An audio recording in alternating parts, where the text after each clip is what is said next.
What does Aidan do for Friday? I have a day off of clients on Fridays and also Wednesdays, so I just do a bit of admin stuff. Like, obviously, I run my own podcast, so I do a lot of podcast stuff on Friday, like either prep or doing stuff. But today's just running around, running a business, basically. That's what I'm doing today. You prep for podcast?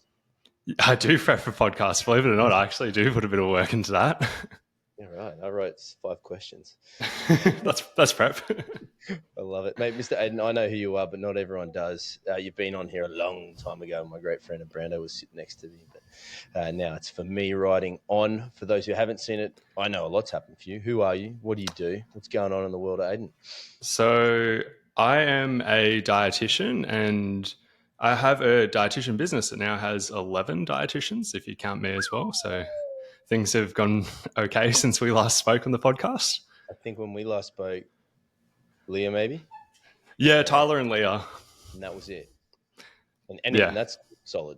You know, I'm sure you would have been rolling a heavy client base with 3 of you back then, but 11. Yeah, crazy. Yeah. Do you still call it a small business? I don't know where the cutoff is. I actually don't know the actual definition. I don't know. Couldn't tell you. I've looked it up before, and there is actually a definition. That's a fucking big one as far as I'm concerned, mate. Do you pinch yourself and sit back and take reserve of that growth?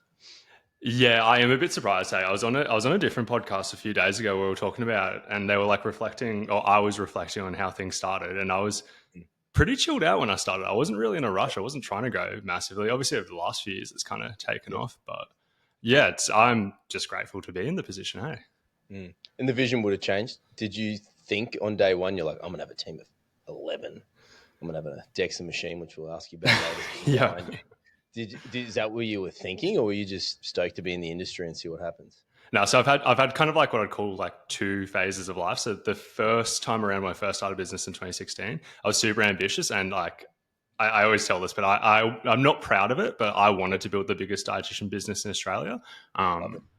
Then I went and worked for a business that did that. They went from like 6 to 40 dietitians while I worked there, and it kind of just changed my mind. I was kind of like, I just don't want to do that. Like this is such a small example, but like the boss would just fly across the country all the time to see all the dietitians in different locations, and I was like, I just don't want to do that. Like it's a tiny thing, but it's like I like my routine. I like lifting in the same gym. I like playing basketball a few times a week.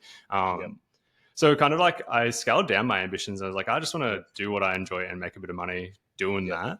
And so that was why the second time around I was just kind of like just taking it as it comes, basically. Yeah, I like it. And it's been a natural growth just having through demand, because like I see how popular you are. You've worked with so many great people, and as you just keep having those more clients knocking on the door, and it's like, man, all right, we're going to have to put another person on. Let's go. To a degree, I've always hired way before we've needed to. So it's never like, oh, we're all booked out, let's get another dietitian. Like I am hiring before that. And I personally think it makes sense to do that. Like I kind of look at, there's a lot of other businesses out there who I look at them and think that they should be way bigger than my business. Yep. And they're not, partly because of that reason, in terms of like they do just wait until they're completely booked out. And then they wait even longer, and then they start the hiring process. Yeah. Damn. How many people would you see in a week? What's the roster look like? Across the business, we did 250 appointments this week. Ooh, that's a lot of meal plans. Yes, getting up there. Yeah. I love it. And who are you working with? Who's the client base, like predominantly for you guys, or is it broad? It is pretty broad. So like I would say most people are between the ages of 20 and 40, and that's largely because of the Instagram side of things. Like we're getting a lot of people through there. Thank you. We see like 50% athletes, 50% non-athletes, but a common trend is pretty much everyone who comes to see us exercises in some capacity. It would just be whether they would consider themselves an athlete or not. And we are obviously still pretty heavy in the powerlifting space. Like it is at a unique point where it's like, well, how big is the powerlifting space? Personally, I don't think we could have a team of 11 dietitians if all we did was powerlifting, but it is a major focus for us still. They take a fair chunk. And then always get a lot of powerlifters on here, obviously, mate. It's exciting growth too in powerlifting in itself, like as a sport, people doing it, whether it's competitively or just gym-based, doing SBD. There's plenty of conversation about this thing. The growth of powerlifting is massive, I think. I think it's Yeah. just on the door. I think there's a tidal wave coming. Yeah, this is a different angle, but every time I show someone around Valhalla, I kind of make a point that's like, oh, like in the early days, this is like pretty much the only place in Southeast Queensland that had a monolift. You go around Yeah. Brisbane now, like I couldn't even tell you how many gyms have one. It's like it's at least over 10, if not more. Yeah. Oh yeah, man, I got one in storage. Yeah, that's crazy. Yeah, mate, it would have been showing people around Valhalla, and you'd be like, "Well, this is the monolift," and they'd be like, "Okay, what? That's a nice object. What do we do with it?" Yeah. And we still get a few of those too. Like being Valley, we get the odd walk in at Fortitude where people just walk past and go, "Oh, Jim, might have a look. Might have, look at that." And the other 400 that are in the area, and you see them walk in. I try and do the tour, and you go, "Well, this is our monolift, and it's really nice and shiny. This is what it does." And you can just see them looking at you like, "What the fuck is that thing?" I'm like, "It's really expensive. I promise you. Like that thing costs lots of money. You should be impressed with our weird object that we have." Yeah, and like people used to travel from the Sunshine Coast or Gold Coast to Brisbane to use one of these things. Just use the thing. Yeah, Yeah. exactly right, bro. How do you go as a business owner or a manager of such a big team? Like reflecting on the point where you said you didn't want to be that big boss guy traveling the world. How do you find yourself just looking after your little crew of 11? How do you find that role? Yeah, it's pretty unique for me right now. Like, I don't think I've got a full handle on things, but like, I used to like introduce myself when I would give that intro, being like, oh, I'm 50% dietitian, 50% content creator. Yeah. And then one day I was like, oh, that's not really true now, is it? Like, I've got to at least go 33% of each and then have the business owner thing be the last bit. But it is cruisier than you'd think. Like, I've got a good team. Nothing major goes wrong. They're pretty autonomous to a degree. And I have 2 people below me now who are kind of managing stuff. Like I've got one person in charge of the dietitian portion of the business and delivering the service, and somebody in charge of the marketing and social media portion. So like I am in a unique position where I'm still working really hard, but I can also see a vision where it's like, I'm starting to replace myself where I might not even be needed in a short-term type of future. Yep. And do you find it easy to step out of the business like that? Like being that it's your baby and you love it, you just want to be a part of it? Or is that part easy for you? So there's a lot that would be easier than you'd think. I do like to think I'm humble in certain degrees in terms of, I just think I have a lot of flaws and it's very easy for me. Like, there's no way I can think I'm better at this than other people. Like it's easy for me to offload that stuff. Some of the things that is a little bit harder is the stuff that I do care about. Like the social media stuff, I think because it didn't really come naturally to me, I kind of had to obsess a little bit over it a bit to be like, oh, this is what's working. And I'm always like thinking about that. And then because I'm always thinking about that, I've always got ideas I want to share with the team. And it's getting to the point where it's like, hey, that shouldn't be my role. I shouldn't, like the person who's in charge of social media should be doing So it is hard for me to give up some of that stuff. Yeah. And because you were there early days for social media, right? As a content creator, dietitian, there wasn't too many people out of there doing it. What was that grind like? So I spent about 3 years getting almost nothing out of it. So I posted almost daily for 3 years and didn't get a single client out of it. And no one really cared about what I had to say. Like, to be honest, like no one really cared. Like, I had support from like people who knew me, but like no one really cared. And then it was pretty exponential from like that 3-year time point to about 6 months later. I was pretty much just full-time off of clients I was getting through Instagram. Like it just kind of grew pretty rapidly.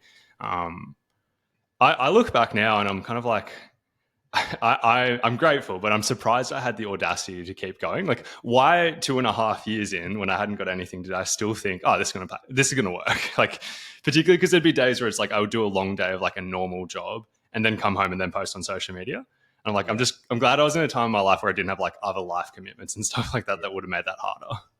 Yeah, I think that's a good point you make. Like that, you don't even today. I mean, today's even far more competitive. Like how many more dietitians or powerlifting coaches, whatever it is, the sideways left and right person you're competing against, mate. Everybody's on there now trying to do something. Like if you want to be in that space, it will take a long time. And content is so much better now than it used to be. Like it is so much better. Like I've had phases where my engagement has been a little bit down and I'm like, oh, this isn't the algorithm. This is just like the content is better. You have to just be better. Which is a bit of a shame because like I used to try to encourage so many people to like post on social media and like have a really low bar. But now I'm kind of like, you definitely need a mic. You definitely need good lighting. You can't just talk to a camera. You've got to be doing something else. Like, you've got to hold their attention. Like whether you're using props, it's a lot harder than it used to be. Like there's people who used to succeed by just talking to a camera, and I don't see anyone succeeding that way anymore. No, not at all. And then you nailed it. Like, you need the content is a part of that creation process, but there's so many other X factors that go into it.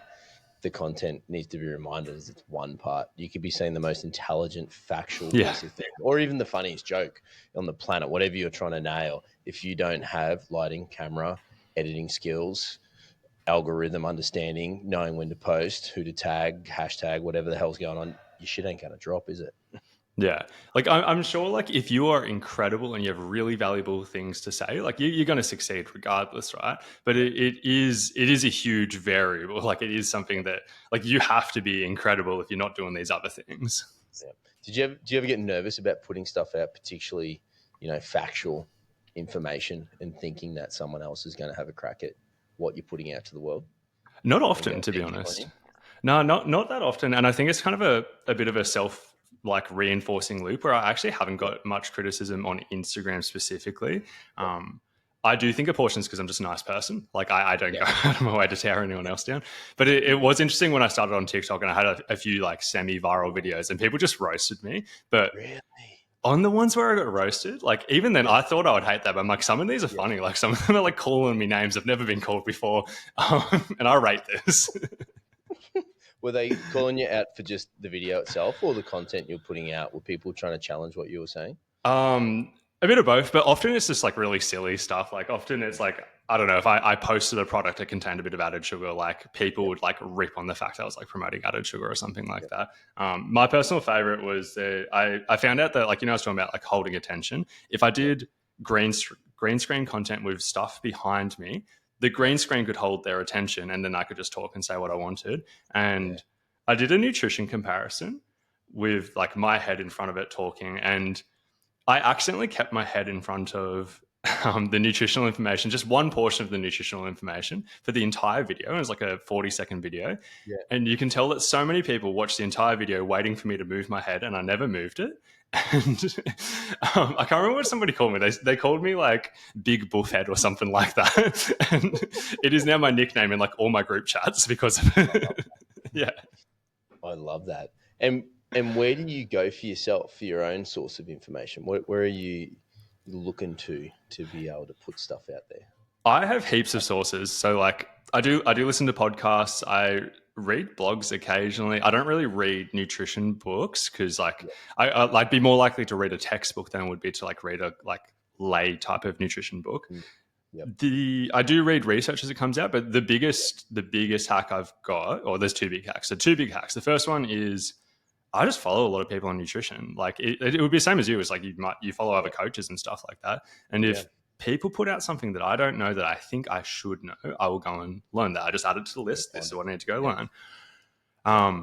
But the other like thing that is a low-key advantage that is something I don't think anyone else really does in my industry, because it's a really low return on investment activity. But I write blog posts, and the act of writing a blog post makes me have to like find all the research. Like the smallest example of this is creatine. I have read about creatine for well over a decade. I'm super familiar with it. But if I write a blog post on creatine, I'm like, oh damn, I've got to go like reference this, and I've got to like make sure that if somebody followed all of this, that like the study actually says that. So like it takes heaps of time to do it, which therefore means if I do it on a topic that I'm not a complete expert in, I become an expert in the process.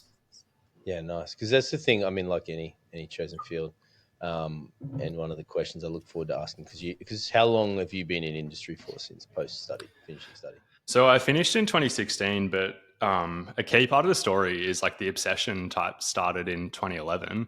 So I never want to leave that out, because it's like, oh no, like I did learn stuff in the degree, obviously, but like I was doing stuff well before that. I love that. What's changed since 2011? Nutrition wise? Yeah. What do you reckon? That's a hard one to answer, because it's not really major stuff. Yep. Like there's a few things that Yeah, I can't think of a great example. There's a few areas that I'm like looking at where I'm not 100% sold on. Actually, there is one I will answer. Probably how we view like metabolic damage, metabolic adaptation. So Yep. I would say 2011, I don't want to say it was commonly accepted, but I do think a lot of people would believe that if you had a history of yo-yo dieting, that you Yep. could potentially permanently damage your metabolism and have a low basal metabolic rate. Yep. Yep. And then in 2016, there was a study that came out. It was called the Biggest Loser study, and it was Yep. on the participants of the Biggest Loser. And like 5 years later, their metabolic rate was about 500 calories lower than you would expect. And there was a lot of people in the nutrition space, like a lot of really smart people, trying to come up with solutions to that problem. Like reverse dieting was one of the biggest examples of this. Yep. In 2025, if you look at the research, every single study apart from that study has shown that your body cares so much more about what you've done recently. If you spend like 5+ weeks or 4+ weeks at maintenance, like your metabolism just returns to normal. Yeah, and it's just like we got one study over here showing something different, and then all the other ones showing that. And I do think that's one thing that's changed over time for sure, where it's like, oh, this is so clear now. Yeah. Well, that's an interesting one because even me having no nutrition knowledge outside of time with people like yourself, that's something I've heard 1,000 times. Can't eat for too long. You're going to wreck your metabolic rate. It's going to be wrecked forever. Like, yeah. Let's go deeper on that. So like one of the things that I always like to go back to on that is like our body burns calories for a reason. It's not just burning calories, like it's fueling functions. If there was a massive decrease in your metabolic rate, there is by definition a massive decrease in those functions as well, because your body is burning calories for a reason. The people with the big decreases will be suffering symptoms. If we're going to use a specific example, like let's use bodybuilders doing a competition prep, when they get super lean, they're suffering, and there's a lot of functions that are reduced as part of that suffering, and the body's obviously down regulating their metabolic rate a little bit because it's a self-defense mechanism. It's trying to keep them alive to a degree. But like you see that they're just like fatigued all the time. They might have gut issues. They're literally moving slower. They don't want to move at all, really. Like outside their training session, they just want to chill. It's a bunch of like down regulation that goes on. Like they can barely do a job. It's a struggle to just function. Yeah, that's a good point. Yeah, and then as soon as you feed them, they're good to go again. Mm-hmm. Yeah.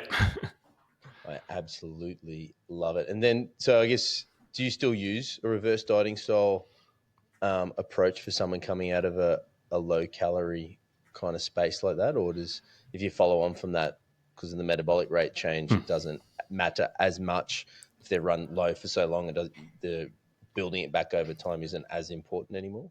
I would say I wouldn't do it for that purpose. There's other reasons I consider it. So like the argument I'd have against it is almost by definition, it's going to be a slower approach. Like let's say we've got like a well-executed fat loss phase and we're in a calorie deficit. Let's say it's a 500 calorie deficit for the sake of it. If you do reverse dieting, you might add 100 calories per week. So it's like, okay, you're now no longer in a 500 calorie deficit. You're in a 400 calorie deficit. How is that reversing metabolic adaptation if you're still in a deficit? Like theoretically, it's actually going to get worse until you get up to quite higher calories. So it's like, well, at least like jump up to higher calories straight away. You could make an argument about whether it should be to your estimated maintenance or slightly below or whatever. But like I would instantly make a decent sized jump.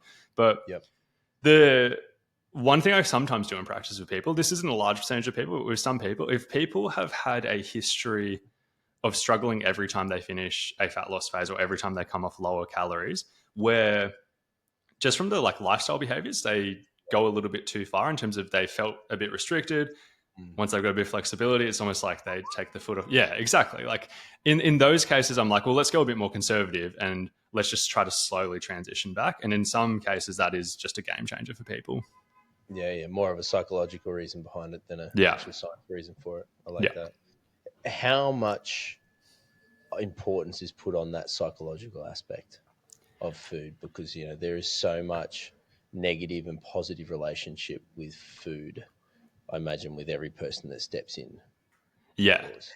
Yeah, it's obviously huge. And it's also not an easy problem to solve. Like if we went deep down that rabbit hole, it would be like, okay, let's say that's a huge problem and it's easy to solve.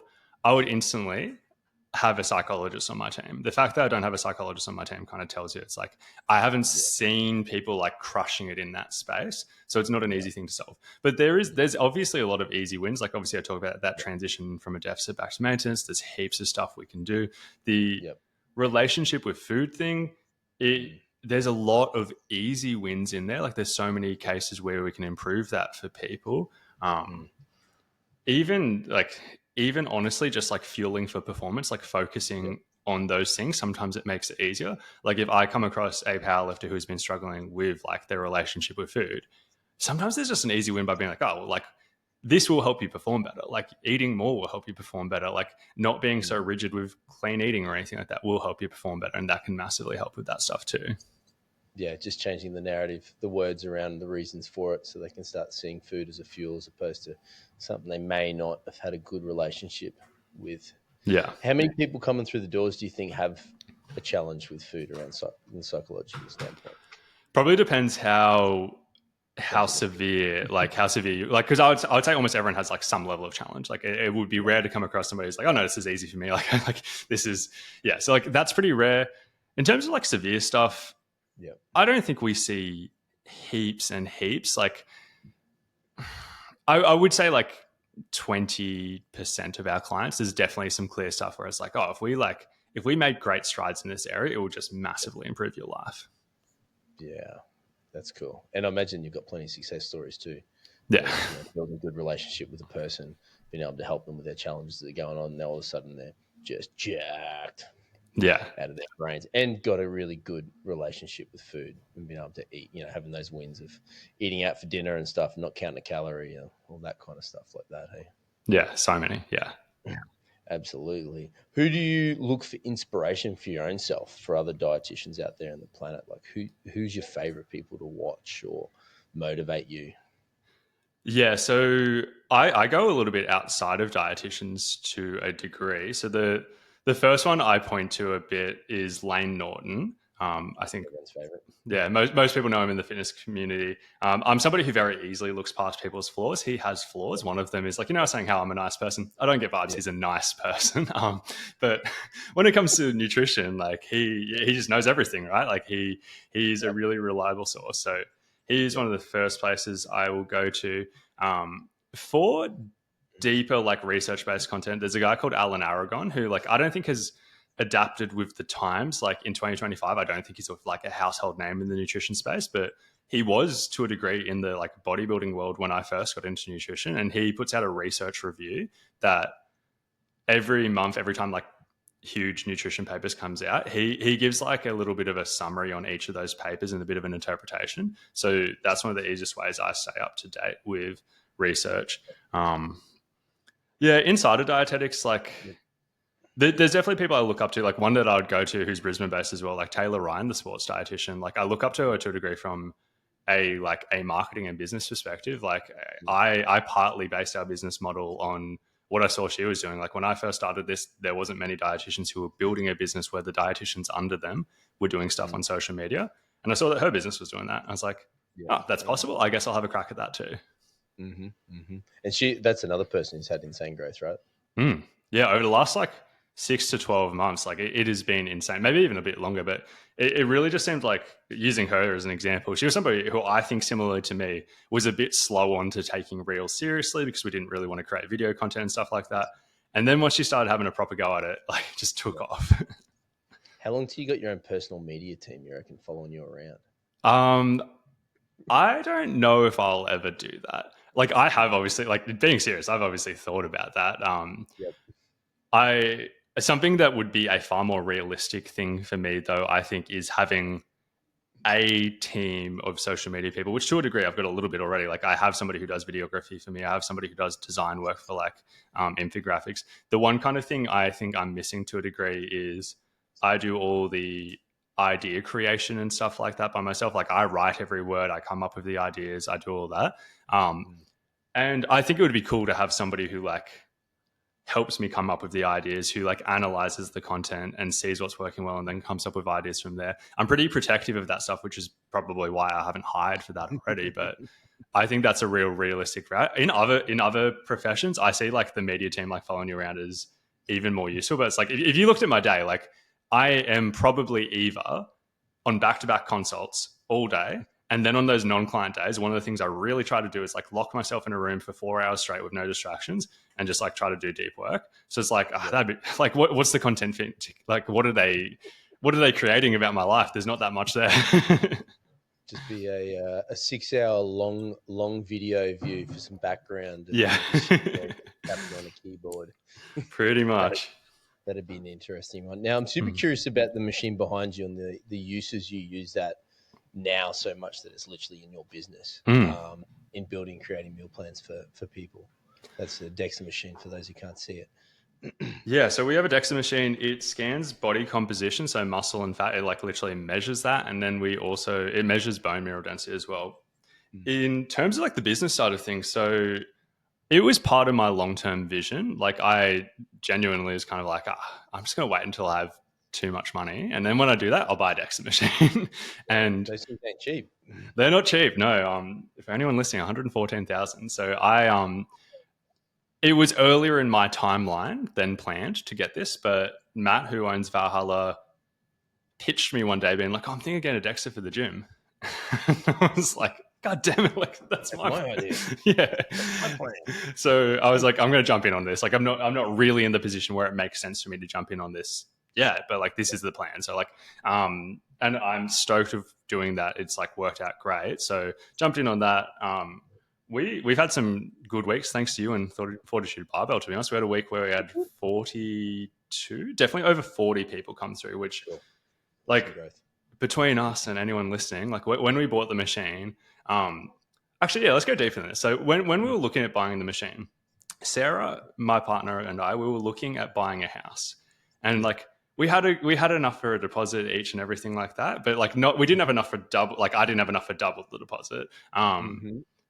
And I didn't really consult with her. I was just like, I guess I'm buying a DEXA. And when I made that decision, I was like, obviously this is a big sacrifice. Sarah trusts me. I didn't ask her permission. I just did it. But like she trusts me. But I'm like, what would this take for me to look back on this and be like, oh, I'm proud of that decision. I didn't just like mess with a pretty major thing for no reason. And the number in my head was like 40. Pillow and sleep on them. What was that? You could have a sleep on there. Yeah. It's not like a house. It's not the same. It's not quite the same, but you can still sleep on it. Yeah. But yeah, so like in my head, I was like, what would it take for me to be like, to know that this is a success? And in my head, I was like, oh, if we had a week where we hit 40 people, that's a good sign. Like that's the thing that makes me know that I'm like, oh, I made the right decision. Like it would have sucked for that time, but like I'm grateful that I made that decision. Yeah, you nailed it. Beautiful. Yeah. I like it. Well, that's super cool to be able to see that. And have you found it's added an X factor or another dynamic to how you look after a client that comes your way? You know, they come in for a food consult, then you'll try and encourage them to go and see that. But the data you can pull off that thing and then put into a meal plan must add another X factor, right? So less than you would expect, because I don't really see competition in this world. And because I don't see competition, I have referred hundreds of clients to another DEXA business. And the only difference now is it's just I'm referring to myself. So it's like I've always had this data. Like I'd been sending people to get the data. Yeah. The difference now is like it's just in-house, like it's in the same building as us. Yep. That's cool. And then how do you use that data for your meal plans? What do you find yourself doing differently? So there is a lot of differences. So the first one, probably the most boring one, but the one that I care about the most is rate of gain for a natural athlete. We know it's quite hard to gain muscle and very easy to gain body fat. So one of the things I'm kind of looking at is like, how to ensure somebody's not going too quick, gaining more body fat, not enough muscle. Like it really helps inform us being like, how do we make sure somebody stays lean while in a gaining phase? The next one I'll do that's pretty important to me is if a woman has lost her period, potentially due to being too lean or not eating enough food or anything like that, I'll measure bone mineral density straight away, because I'm like, there is always a chance that declines. There's heaps of reports of like Olympic level athletes who are like at the Olympics and then within a year or two have osteoporosis just because like they lost their period and estrogen's low, bone mineral density decreases. Yep. And then the third one, if we're able to talk about enhanced athletes on here, I don't normally talk about enhanced stuff in my content. I've got a pretty like general rule that I don't talk about enhanced athletes, but it is crazy seeing enhanced athletes taking like doing a before and after DEXA, where I just talked about that natural problem where it's like, oh yeah, we've got to go quite slow to make sure they stay lean in the process. I'm being serious. I'm seeing people, males and females, gaining 5 kilos of lean mass. Oh, sorry, 5 kilos of total mass in 12 weeks and losing body fat in the process. And it makes me like, you know how I was saying with the natural athletes, how it's like, oh, we're doing this to assess like whether we should go quicker, whether we should go slower. When I see that in an enhanced athlete, I'm like, huh, should we have gone quicker? Like, should instead of gaining 5 kilos, should we have gained 8 kilos? like if they're losing body fat, are we going too slow here? Yeah, could we? Yeah, they need to go to 10,000 calories. Yeah, yeah. Damn. And then, I mean, obviously in that space, you would probably program it a little differently for food, right? Yeah. And the biggest difference is like what you just said. Like, it's just like I go way higher calorie. With protein, there is a bit of an interesting debate about like whether you need to go higher protein. It's obviously hard to study because in natural athletes, we've just got a ton of research. With enhanced athletes, like you can't really study it. Like if it's not even legal in Australia, you can't study it. But there's theoretical arguments, and one of them is the simple one that's like, well, if you're building muscle quicker, obviously you would need more protein. And that makes sense. It's just when you actually do the maths on it, the amount of protein that we eat each day that actually gets converted into new muscle tissue is a very low amount. So even with those rates I was talking about, it's actually not that much protein that you theoretically would need extra. And then other people talk about how the fact that you become a little bit more efficient. I do go higher protein though, partly just because of what we see in practice. Like if you looked at the protein intake of every Mr. Olympia, it's high. It's a lot higher than like any guideline or anything like that. So I think you'd be silly to like leave some stuff on the table. It makes sense to go quite high protein. And there wouldn't be detriment if you're throwing another 50 grams of protein no way. No downside. No. You're just kind of like protecting, like just in case. Yeah. Just have a little bit more steak. And I imagine if I was your client and you said, Johnny, I need you to have another 50 grams of steak, please eat that. Probably don't get a lot of throwback on that neither. No, I haven't had one person yet do that. Protein's that interesting one. I think, everyone knows it, but not everyone knows it at the same time, right? How much do you need per gram per kilo? Well, if you were to be very general. So if I was being very general, I would say 2 grams per kilogram per day is what I'd do. I've actually shifted my stance a very tiny bit recently. So like I used to give a range of like 1.6 to 2.2. And that's kind of based on the fact that it looks like research, looking at like all of the research on like decently trained lifters, was finding that once you get above about 1.6 grams per kilo, there's no increase in muscle growth. One of the things that's kind of changed my perspective a tiny bit is it's just very much a diminishing returns thing, where it kind of like looks like once you get above 1.6, there's like no difference. But if you actually like if you look really deep, it's like, oh no, it does still seem to be increasing the tiniest bit. And if you're trying to get everything, it makes sense to have like 2 grams per kilo, maybe even a little bit more. Yeah. But then, I guess it gets tricky juggle, right? If you've got a certain window of calories to work with, you're sort of like, well, I'm going to give a little bit more protein, but dang, sorry, bro, you're getting a little less carbs now. Like that. Yeah. There's always going to be some trade-off in there, right? That's also an interesting one with like, if I'm working, not so much working with, but communicating with like really general gen pop, like not so much athletes. There are some people who struggle with weight loss in terms of creating a calorie deficit because they're so focused on getting protein in. And let's say for this like avatar that I'm talking about, they're really focused on getting protein in, but they're not like exactly obsessing over each macro and being like, oh, what's the lowest calorie way to get protein in? And then in the process, they consume more calories than they actually. And it's like, this person didn't even care that much about muscle mass. They're just doing this because like protein's good. Chasing this protein thing, right? Yeah. The thing I always find is like when you boil it down for some people is like 200 grams of protein to some people is a lot less than what they realize. Yeah. For a day's meat or protein, let's call it protein or meat for those meatitarians out there. It's a lot less than what people realize, right? Yeah. I still think it's a decent intake. Like I do still think most people have to go out of the way to get it. But like if you speak to somebody from like a bro background, then like, it's different. Yeah, I look at my bowl of rice and lean men say, oh, I want some more mince in there. But unfortunately, I don't get it. That's all right. And from a food perspective, how far down the rabbit hole do you go for like quality of food? This was something I was having a chat with a client the other day, and like I'm going like deep is the way I'm thinking of it, not like where it's sourced from, what the dirt, the grass it was getting eaten out of, Yeah. etc. How far down the rabbit hole have you ever been and looked into that kind of So stuff? I've obviously looked into all of that. How much I communicate with clients is obviously different. So like in terms Yep. of like food quality with clients, one of the first things I'll do, whether the client even knows I'm doing this or not, is I'll make sure all their micronutrients are taken care of. If they have any gaps in their diet, I'm aware of the gaps, and it's just been a conscious decision as to why we've done that based on their food preferences or needs or whatever. But I'll make sure they're hitting every micronutrient at least to the recommended daily intake, if not more. Then with like going deeper to that with like the sourcing of food in terms of like, is this grass fed? Is this grain fed? Is this organic? Is this not organic? Like I've obviously looked at that heaps.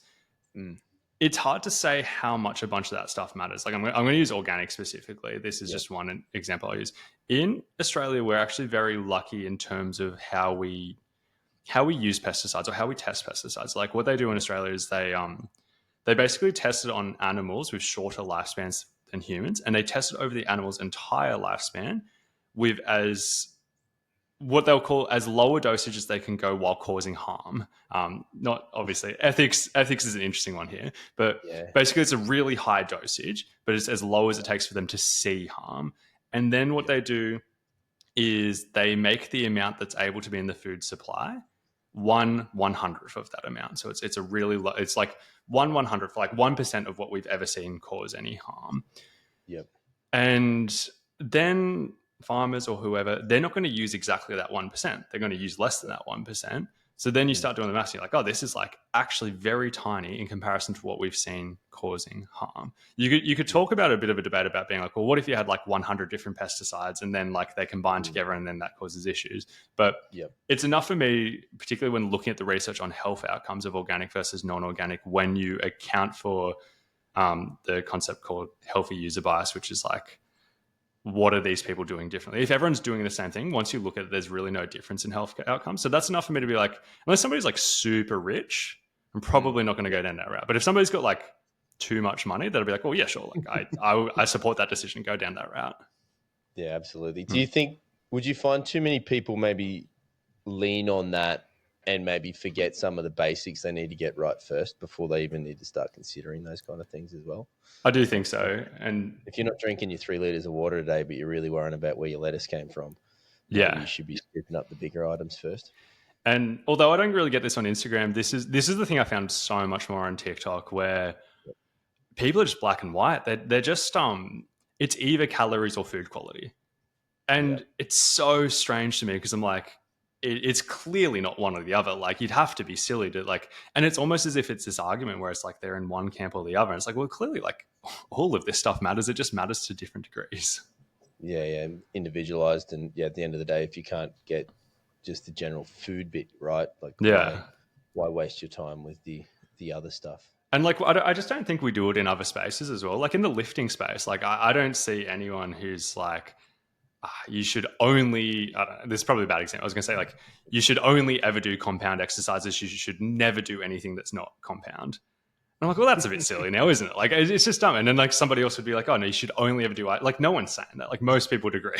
You should do a bit of combo stuff. I got a pretty good rule. I try and steer clear when I see the word only do. Yeah. Only, I think, because I mean, you're in the powerlifting gym, you see it, you've done it, you do it, and I think there's many ways to many mountaintops, and you should try them all because it can be fun at the same time as well. I love it. What do you think about cheat days? Think they got a place? So the bit I'm hesitating on is that almost every dietitian will like rip on cheat days, and they'll be like, oh, like the relationship with food thing, it makes it sound like it's bad and stuff like that. Let's take the name out of it for a second and be like, what do I think of like somebody having a day that's more flexible where they eat like quote unquote bad foods or whatever you'd want to term it, and they go higher calorie. I really rate food flexibility, and however somebody gets to it, they get to it. Like I don't necessarily like the idea of using a cheat day specifically to get to that, but like I think that's fine. I don't think it's magical for metabolic rate. I don't think it's magical for performance or anything like that. Even like on that kind of debate, like one of the reasons why in the bodybuilding world it kind of used to be big was a lot of people did think it would like speed up in the metabolism and stuff like that. And if you look at hormones and you just measure them after a cheat day, for like around 24 hours, there is a huge difference in hormones. It's just if you zoom out and you measure everything over the course of the week, it's just too short term. Things just return to the baseline too quickly. And they return so quickly that it's never going to offset the difference. Like, it's like if you increase your calorie intake by 1,000 with the cheat day, it's not like your metabolic rate over the course of the week speeds up by 1,000. It's almost always going to be less than that. So yeah, I don't know. Like I do rate the food flexibility, but even going on a different angle with that topic, something that I rate so much about food flexibility is there are a lot of people in this world who the second it gets to Friday evening, their perspective on food changes. Like there's a lot of people who Monday morning through Friday until Friday evening are just like perfect with food. Like they'll never eat anything that they view as bad.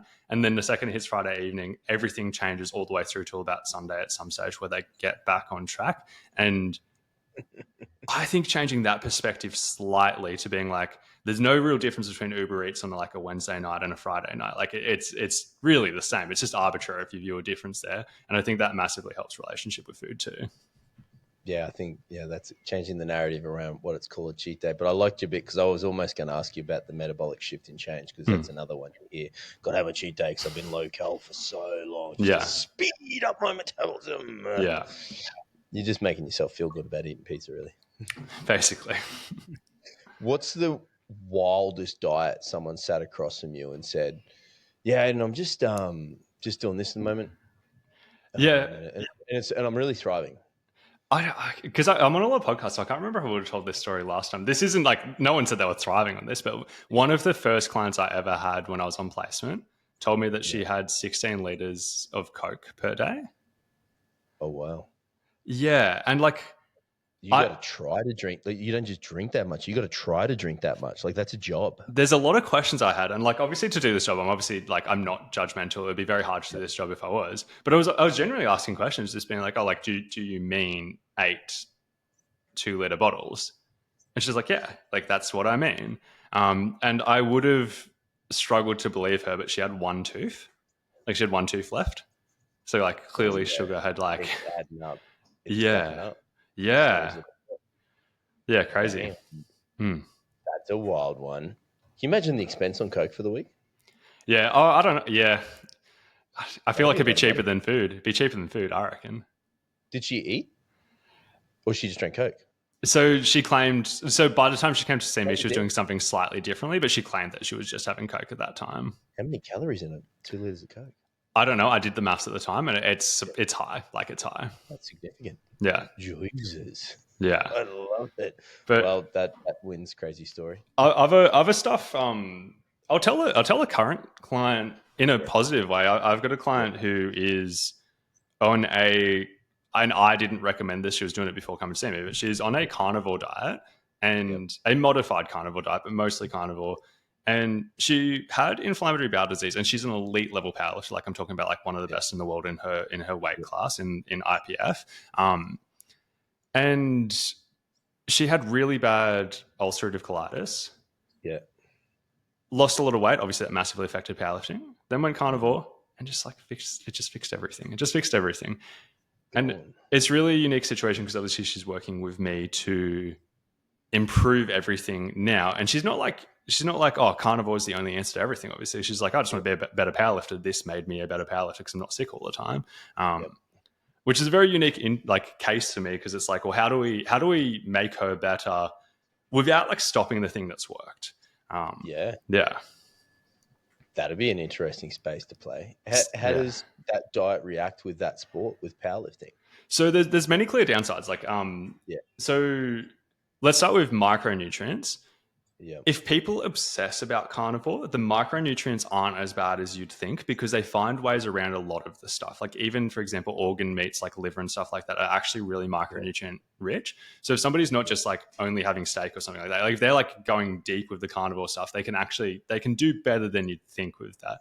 In her case, she wasn't doing that. So it's like, well, there's some easy wins. Like we're lacking in some stuff here that would make you perform better. Then the obvious clear one is carbohydrates. So like, it's not like powerlifting is the most like glycogen intensive sport. It's not like endurance sports and stuff like that, but glycogen helps with more explosive type of activities, we also know that in the training, you are still burning through some portion of glycogen, and performance gets worse when you are in a low glycogen state. There is a bit of debate about, or it's not real debate, it's something I'm personally thinking about, like how much does that really matter? Like, let's say like one person is like they're well stocked up on glycogen and they do all their sets and they get a bit more volume in than somebody who's not stocked up on glycogen. But both of them show up every day and work to the same intensity. They're both trained to the same reps in reserve. It's just one gets a tiny bit more work done. If we don't overthink it, we would assume the person who gets a tiny bit more work done gets better results. But like, is that true? Kind of hard to say. But I would speculate that it's pretty clear that people do seem to build more muscle if they have carbs and they've got glycogen. So that's what makes this so tricky, where it's like, oh, like, can we increase that a little bit without like causing any issues in her symptoms and stuff like that? We definitely can. It's finding that tricky balance in the middle of like, how far do we go before this causes issues? Yeah. But I imagine for her, like in its simplest form, if she's not battled with those IBS issues, she's a far better powerlifter. Yeah. Oh yeah. 100%. Yeah. And like carbs can go to hell for her because they make her feel like shit. Yeah. And it's even just like vegetables and stuff like that. It's even, it's across the board. Damn. So it was someone like that, like blood work would have to be important, right?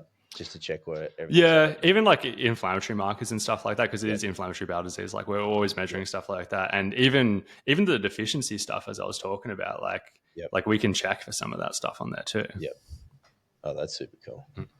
Damn, that's a fun one. I once had a carnivore person come in and train with me for a little bit. And I don't know nothing, so I like asking questions. And I just said, okay, cool. What do you eat? And he said, 2 eye fillets a day. I said, what else do you eat? He goes, if I'm really hungry, I'll have another eye fillet. I said, but what about all the other bits in the carnivore bit? Oh, no, I don't need those. I said, okay, no problems. Right then and there, I realized that even with my no knowledge, I knew a little bit more. Yeah. I couldn't tell otherwise. And like that's another thing with like, obviously, as I was saying, I am non-judgmental, but like I am fascinated that somebody would go down the route of carnivore and then not kind of do that work about like looking at all the other stuff. So it's like, it's really interesting that it's like we have quote unquote mainstream medical advice, mainstream nutrition advice, and you would so confidently go against that. And I can understand why people do that, distrust in governments and whatever you want to say. But if you are going to go against that, it's like, oh, I'd hope you're confident in what you're doing and you've done the work to like look into this a bit. Actually do the research as well. Do you find there's a trend for the year? Like there's one that everyone likes to do? Like there's a diet that you'll hear about or a particular thing that's discussed mostly for this year? Like I make a joke in powerlifting, like at the start of the year, I was like, wonder which exercise this year it's going to be. Yeah. And then I try and predict it. Yeah, I do. I do often find it is like more those trends. Like I couldn't tell you what it is in 2025, 2024. I do think carnivore was a trend for a bit. I think that was probably the most recent one I can put my finger on. I think it's fallen off a little bit because like some of the proponents of it originally, like I don't know if you know Paul Saladino, he moved away from carnivore. It's like, hang on, you're the guy who wrote the book. Like you're the guy who wrote the book on this. Like, well, you can't now say that you were getting symptoms that made it so you had to stop. I don't know, but there's no like. I think before that, like a ketogenic diet. I think when the Game Changers came out, like a plant-based diet was like the thing as well. Yeah. Yep. I think actually that's a good point. Like I do think like the nutrition documentaries on Netflix is probably the biggest driver of these shifts.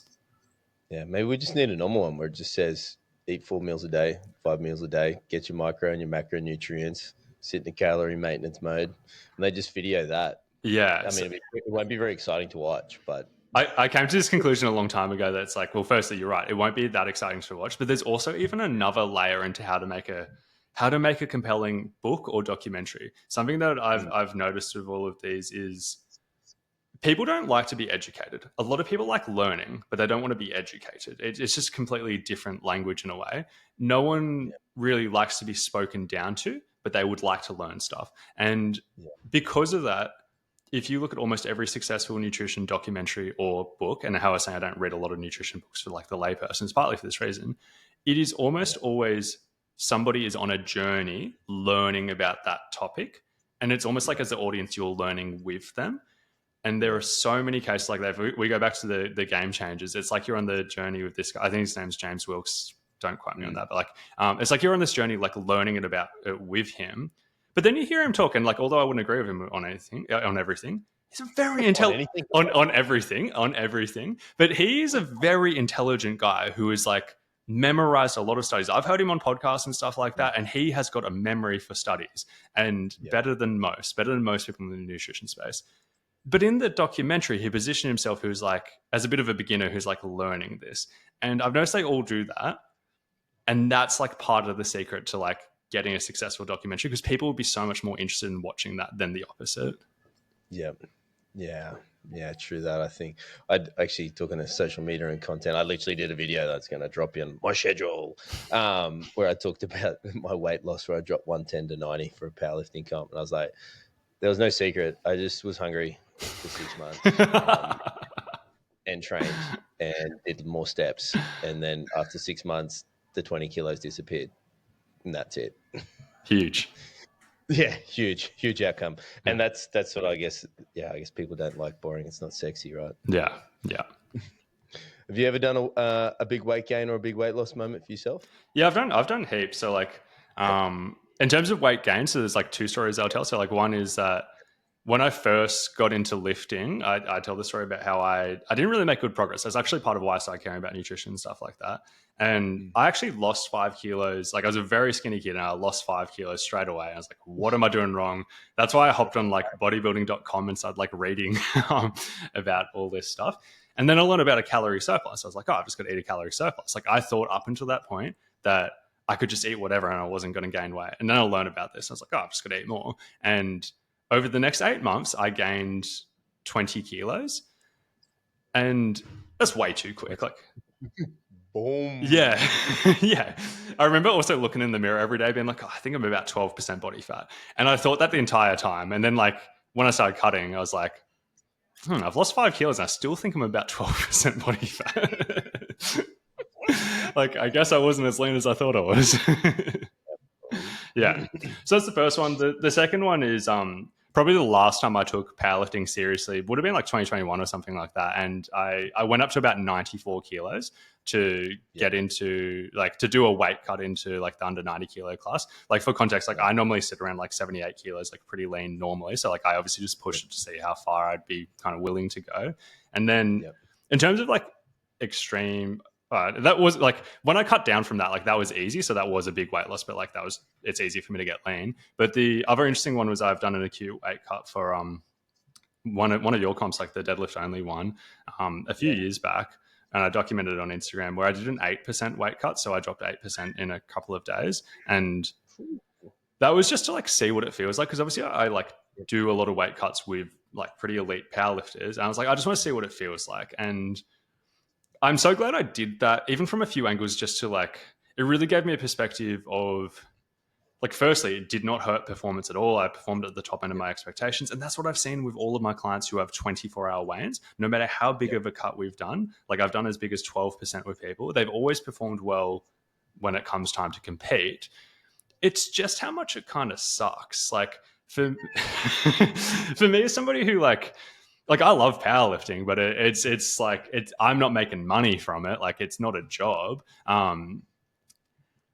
It is a bit disruptive to do a weight cut that big. Like firstly, like when I was documenting on Instagram, one of the most common questions I was getting from people was people like, oh, can you show what you're eating? And I'm like, I'm sitting down to chicken thigh just by itself on a plate. This is not appealing. Wow.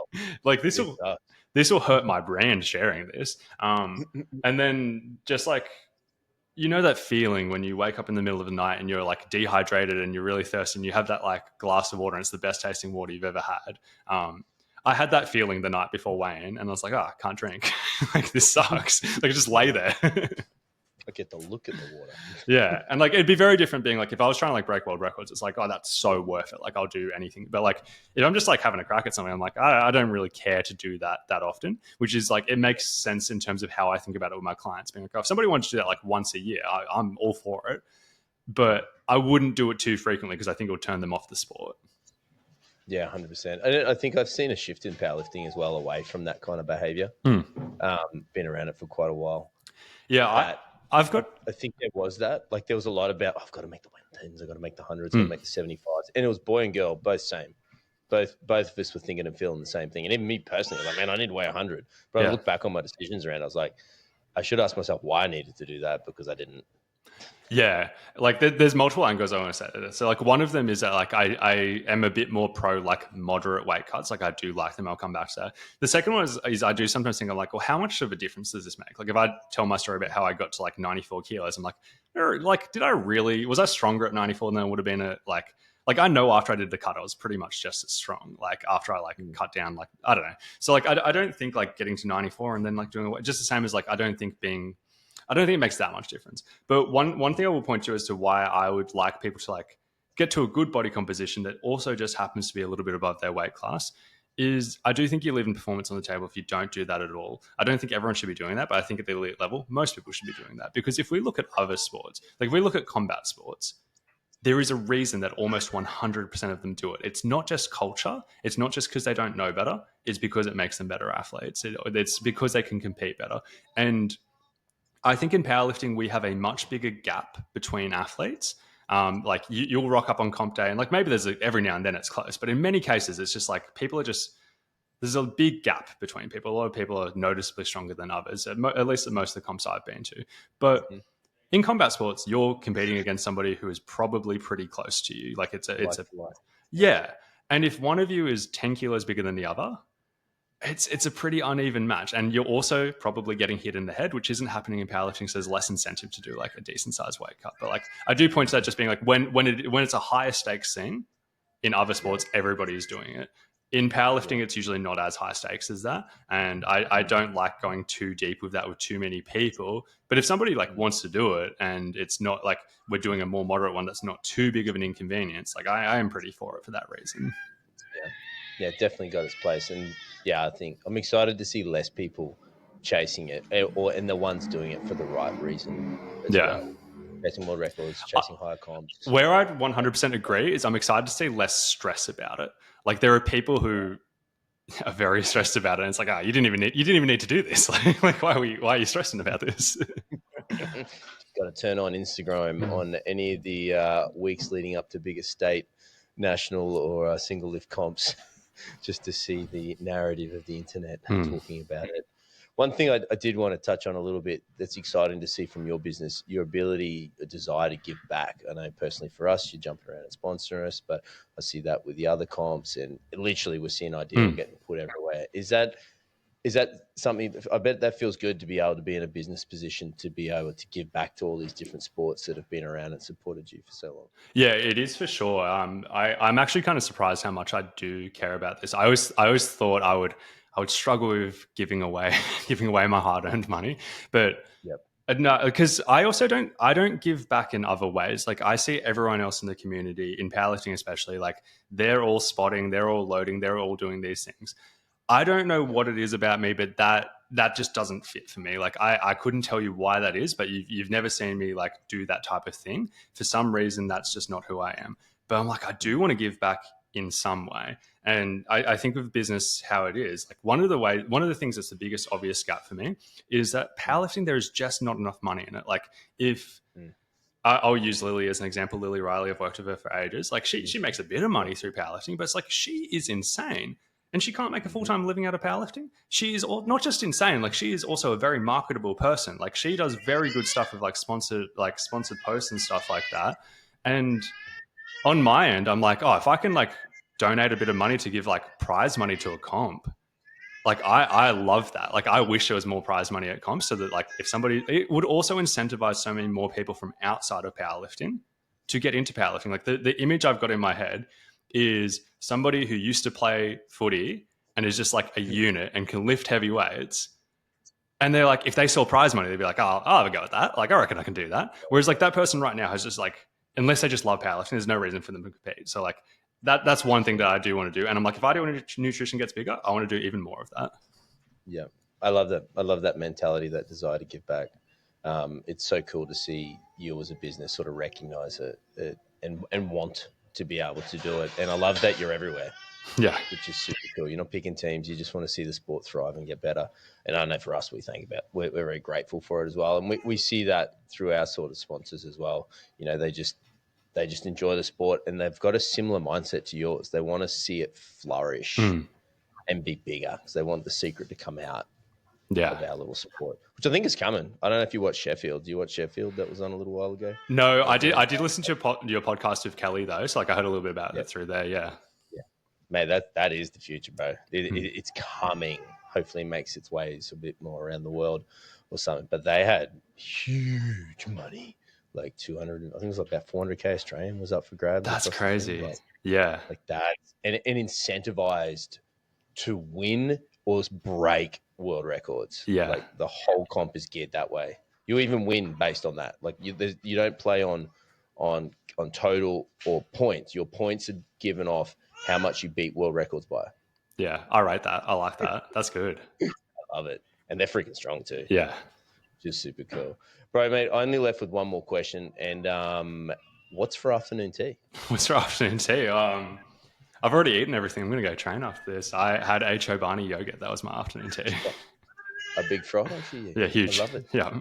Brother, mate, I love and appreciate you coming on, my friend. For those who don't know where you are, if they haven't worked it out, where do they find you? What's the best place to find some of that glorious content? So I try to be everywhere, but the two main ones I'll point to. So the first one is Instagram. So Aidan_the_dietitian. And then the second one, I don't know if this, like if people would care about this, but I've got my own podcast. So the Ideal Nutrition Podcast, if you want my longer form stuff. But like, if you're just like looking to suss something out, go to Instagram. Go to Instagram, get the short form, then go to the big one for those long drives. Yeah. Listen to your big brain, download some stuff. Brother, mate, enjoy the training today. I hope you lift heavy and it's nice and strong. And we'll get this one out shortly. Perfect. Thanks so much for having me. Thanks, brother. Appreciate it, my friend. Cheers.